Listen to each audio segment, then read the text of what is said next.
All right, everybody, today we're taking a look back at some 1970s exploitation at its finest. Let's hit this.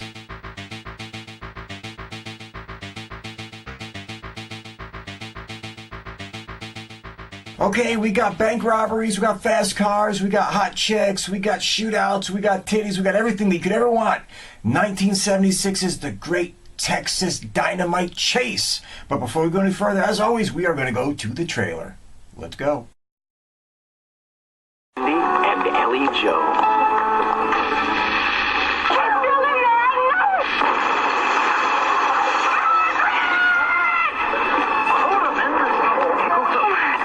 They'll steal your hearts and rob your bank. Ellie-Jo, yeah, how do we do? Full vacation. In the Great Texas Dynamite Chase.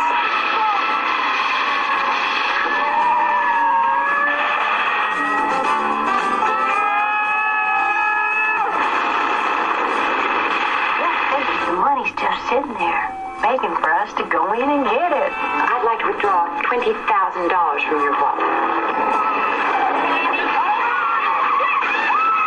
They blaze their way across Texas, leaving a path of highway patrolmen in their wake. Oh, go on, girl. Bye. Oh, don't do that. Don't leave me like that.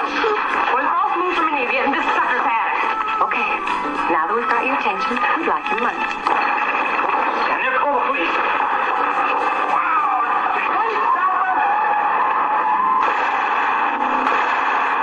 Come on, Candy, let's all have a good time. Come on, honey, this is a robbery. Okay, honey, one fast move and he gets it.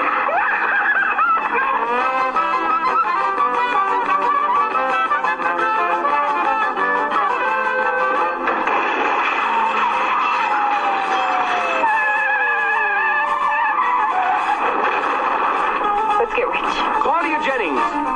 Okay, I'm game. Jocelyn Jones. I see a future in this. Johnny Crawford.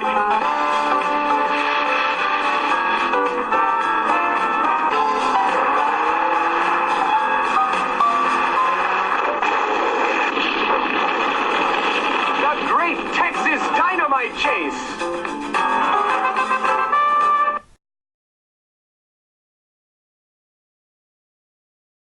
Okay, this grand piece of 1970s exploitation was directed by Michael Pressman. Now, Michael Pressman did other awesome motion pictures. He did The Bad News Bears and Breaking Training. He did Dr. Detroit. He did Boulevard Nights, Some Kind of Hero, Teenage Mutant Ninja 2, The Secret of the Ooze. He did a bunch of TV movies, and he did TV shows also. He did stuff like Picket Fences, Law and Order, Grey's Anatomy, Chicago Med. So he had a long career directing. He's still going. God bless his little heart. But he gave us this. I think this was actually his first movie or something, first or second. Anyway, it was really early in his career. Anyway, he did this, and that's all that matters. Boom. Okay, playing Candy Morgan is Claudia Jennings, queen of the B movies. 1969 Playmate of the Month in November, and 1970 Playmate of the Year. She was in every exploitation flick that you could name of mention that was worth anything in the 1970s. We are talking she was in Gator Bait. We are talking she was in The Love Machine, The Stepmother, Group Marriage, Truck Stop Women, The Single Girls, Sisters of Death, Moonshine County Express, Fast Company. Oh, and let's not forget the classic Death Sport with David Carradine. And she was on some TV shows and stuff like that too. Tragically died in a car accident at only the age of 29 years old. But from 20 to 29, she left her mark on the industry and the world in her own little way. And God bless her for that. Okay, playing Ellie-Jo Turner was Jocelyn Jones. She was in movies like The Other Side of the Mountain, Tourist Trap, Nowhere to Run. She was like the hot chick in The Enforcer, like she, one of those bad, liberation group, whatever. She was the one that got like the UPS driver dudes lured in and all that kind of shit. So if she looks familiar in this, she's gonna really look familiar for that. And she was on TV shows like Cagney and Lacey, that kind of stuff. She hasn't really been acting that much lately, but she runs an acting studio does all kinds of teaching and giving acting lessons, and she's like this behind-the-scenes consultant type that works in Hollywood now, in movies and motion pictures with the actors and all that kind of stuff. So she's still in the business, still going strong, still doing a lot of work, had a career, still has a career, but we'll always remember for this. And the Enforcer. Come on, let's be real. Oh, and one other thing before I move on about Jocelyn Jones. She actually married one of the co-stars in this motion picture. Some guy had a bit part. She married him in 1979, and they're still married to this day. So in Hollywood, that shit's pretty freaky. Anyway, okay, now we can move on.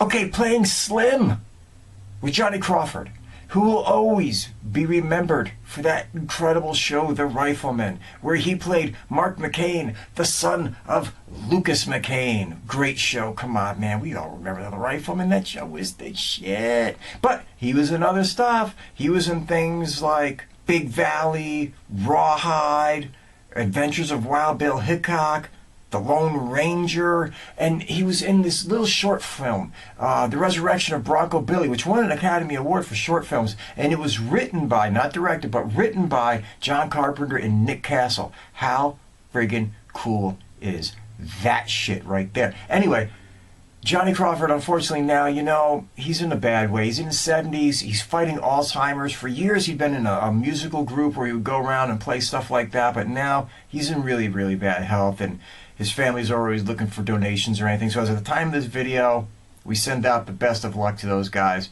Seems like a cool dude fighting a really bad disease. All right, let's keep going. Okay, playing Jake was Christopher Pennock. Now, the role wasn't that big. He was basically the guy that Claudia Jennings slept with to get the dynamite and all that kind of stuff. But he was in this, and I don't want to just limit it to 3 people. Like, I give you 4 or 5, for God's sakes. But he was in this motion picture. He was in Savages, Francis. He was on TV and stuff like The Love Boat, The A-Team, Simon and Simon. He was on Young and the Restless and The Guiding Light and stuff like that. So, had a career, did what he did, a lot of TV stuff, a lot of soap operas, all that kind of shit. Anyway, whatever. And playing Pam Morgan was Tara Strohmeier. Now, she had been in a lot of exploitation movies herself. Her role in this wasn't that big, but she was in so many movies, you gotta give her some love and gotta give her a shout out. She was in stuff like Cover Girl Models, Candy Stripe Nurses, The Student Teachers, Hollywood Boulevard, Malibu Beach, Van Nuys Boulevard, Kentucky Fried Movie. You know, she retired from the business, had 2 kids, moved on, and she's doing really, really great. So God bless her. Knock herself out. Anyway, let's get to the story. Okay, the movie starts off kind of in the middle of a thing. What I mean is, Candy had just escaped from jail. We know this because she's wearing a prison outfit, and she's got a couple sticks of dynamite in her pocket.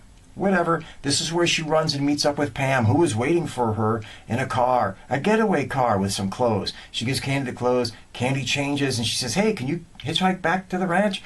I gotta go. She takes off, goes in, and robs a bank. While in the bank, she runs into Ellie-Jo. Ellie-Jo is just a bank teller who was going in for work that day, but had been late so many times her boss was firing her. So when Candy comes in and robs the bank, Ellie-Jo is just delightful to turn over all that cash and help her out. She even stops one of the other bank tellers from hitting the emergency buzzer and ratting her out. So Candy goes on her way, stops, visits the family, gives them the cash, drives off, sees Ellie walking down the road, picks her up, and from there they make a bond and a decision to become a bank robbing duo. And that's basically the entire motion picture. They go around, they rob banks, they sleep with some guys, they take a hostage who's this guy Slim, who's really just a hostage, but then he joins, and now it's the 3 of them, and they're having threesomes, and they're running around, and they're doing all kinds of crazy shit, and it is what it is. That's basically the story. Chicks robbing banks with a dude, running from the law, blah, blah, blah. Not much farther to go than that. I mean, what more? I mean, that's the whole fucking plot. I mean, there's not much more. Okay, I'm going to tell you why this motion picture works. It's 70 exploitation fun at its best. That's it. That is it. It doesn't want you to believe that this shit is possible. It's just 2 hot chicks, their boyfriend that they pick up, running around. There's car chases, there's shootouts, there's titties. It's well done, it's fun, it's directed, it's everything that you could want in a 70s cheeseball exploitation flick. If you love all that kind of shit from the 70s that we all love and we all know and we all care about and we all just have the greatest time of our lives with, if you love like Death Race 2000, you're probably going to like this. If you like movies like Death Sport, which obviously Claudia Jennings was in, you're going to like this. If you like things along that line, where if you like Big Bad Mama with Angie Dickinson, you're going to like this. And by the way, let me say, beyond any shadow of a doubt, there was a movie made in the 80s that bears a striking resemblance, not on all fronts, but a striking family resemblance to this motion picture, and that's Thelma and Louise. I mean, there's parts where the shots even look like they came out of the shots in Thelma and Louise, because, you know, this movie came first, but shots in Thelma and Louise, they came right out of the Great Texas Dynamite Chase. I mean, you know, the way the two women are running from the law, the way that they're just like these outlaw characters, the way they're always in a car, the way that they pick up this cowboy with a white hat on, and he becomes part of their clique for a brief period of time. The character arcs of the cowboys go different, but it doesn't matter. There's parts of that movie where you can see that somebody watched this movie and got the ghost of it into that movie, and that movie went on to like big, you know, critical acclaim and blah blah blah blah blah. And this movie kind of just stayed its little 70s grindhouse shit flick that it was, but it's enjoyable, it's fun. It's got Claudia Jennings, queen of the B movies. It's got Jocelyn Jones, regular of the B movies. It's got Tara Strohmeier, who's winning fucking a shitload of the B movies. So if you want a bunch of chicks running around in tight jeans with no bras and robbing people, this is your motion picture. Anyway, folks, fast one, quick one. Go check out the Great Texas Dynamite Chase, 1976. Fun, goofy, cool. That's all you could want, man. It's just one of those motion pictures. Don't miss it. Don't pass it up. Get out there. Check it out. It's worth a watch. It's an hour and a half. Who gives a shit if you don't like it? It's still worth your time.